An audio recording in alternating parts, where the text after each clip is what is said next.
Alors voilà, on est dans Luminar 2018. Dans cette vidéo, je voulais vous présenter la fonction d'embellissement du ciel IA. Donc on en a parlé sur Phototrend, mais j'avais envie de faire aussi une petite vidéo pour montrer un peu le fonctionnement sur des images. Donc là, j'ai quelques images que j'ai mis dans Luminar. Donc vous pouvez voir, elles sont présentées sous forme d'onglets. Pour l'instant, Luminar n'a pas encore le mode bibliothèque, mais il est prévu pour sortir d'ici décembre 2018. Donc très bientôt, il y aura une fonction de dame pour organiser ses photos, un peu comme on peut le faire déjà dans Lightroom. Donc simplement, l'outil d'embellisseur de ciel IA, ou AI Sky Enhancer, en fait, est une fonction qui a été développée par Luminar et Skylum avec l'intelligence artificielle. Donc l'objectif, c'est que le logiciel est capable de détecter la zone de ciel et appliquer un traitement uniquement à cette zone-là. Donc on va prendre cette première image comme exemple. Donc, si je reprends les filtres de base, donc je vais prendre les filtres professionnels et le filtre embellisseur de ciel IA est ici. Donc tout simplement, en fait, il n'y a qu'un slider, donc il n'y a pas beaucoup de possibilités. Donc, vous voyez, là en faisant ça, on a un ciel qui est un peu plus sombre, un peu plus assombri. Donc de base, il est quand même très clair, très blanc. Et là, on arrive à avoir un ciel un peu plus bleu. Donc cette image-là n'est pas forcément le meilleur exemple, mais on voit que déjà que Luminar est capable de récupérer un petit peu de couleur dans le ciel. On va prendre cette autre photo-là. Donc elle est intéressante pour moi, puisque en fait, elle va permettre de voir que Luminar ne se base pas uniquement sur la partie supérieure de l'image, mais il a vraiment une intelligence qui est capable de détecter les ciels et les tons bleus, et on verra sur une autre image, est capable aussi de faire la distinction entre un ciel bleu et de l'eau par exemple. Donc là, encore une fois, on prend le slider, donc quantité, je vais y aller franco, voilà, au niveau maximum pour bien voir la différence. Là, on voit qu'il est capable de rajouter un peu de contraste, beaucoup de contraste si on va au bout du slider, à la fois dans le ciel, mais également sur toute la partie brumeuse de la montagne ici, qui est aussi un peu considéré comme le ciel, puisqu'on est dans un voile atmosphérique un peu important, donc il est en train un peu de le corriger. Et d'ailleurs, juste en dessous, on a un outil qui s'appelle réduire la brume. Alors là, je vais l'essayer. Voilà, donc là, on a vraiment réduit l'espèce de halo brumeux qu'il y a sur l'image, en réduisant un peu l'effet, en augmentant. Bon, voilà. Pour vous montrer, alors là c'est vraiment bien sûr too much, mais pour vous montrer comment le logiciel peut travailler. On va passer sur une autre image. Alors celle-ci pareil, on a un ciel qui est assez blanc, donc encore une fois on va essayer de voir. Voilà, donc là le logiciel il va essayer d'appliquer un rendu un petit peu le même qu'on pourrait avoir avec un filtre polarisant, donc c'est-à-dire donner un ciel bien plus pétant, bien plus bleu. Encore une fois un ciel bleu ici, donc on va essayer, tac. Donc là voilà, encore une fois vraiment polarisé, donc on a uniquement cette partie là qui est touchée, on n'a aucun effet de bord sur les murs, sur le jaune, sur toutes les autres couleurs.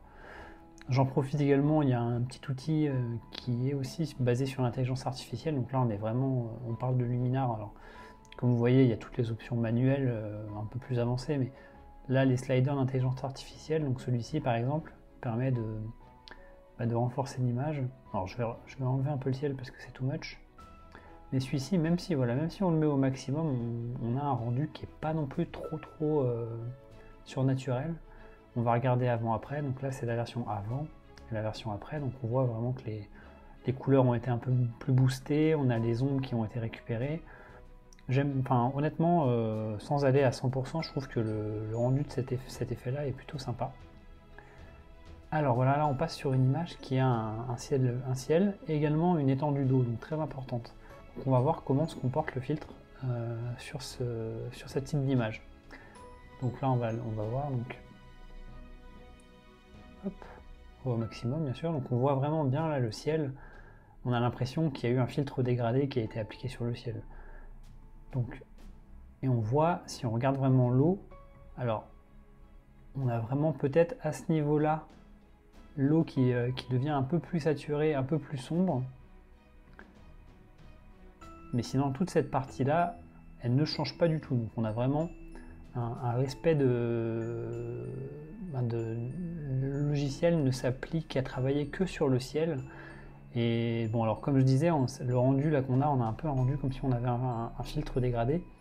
C'est vraiment tout l'intérêt de ce filtre là, c'est de pouvoir appliquer un traitement au ciel sans passer par des filtres, des calques, etc. Donc c'est vraiment utiliser vraiment ça de manière la plus simple. Bon là on a quasiment que du ciel, donc on va voir ce que ça donne.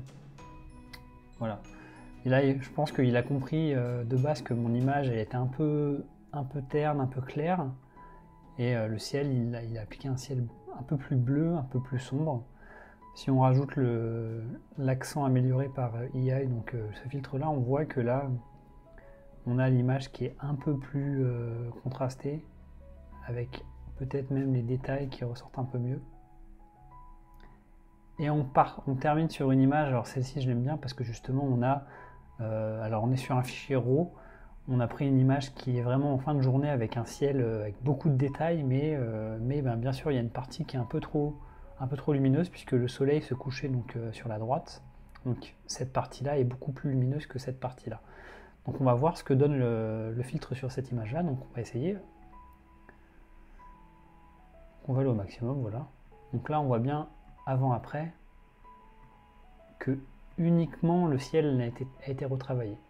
Si j'utilise l'autre slider juste au-dessus, bon là c'est un peu beaucoup, ça fait, on tombe un peu presque dans du HDR,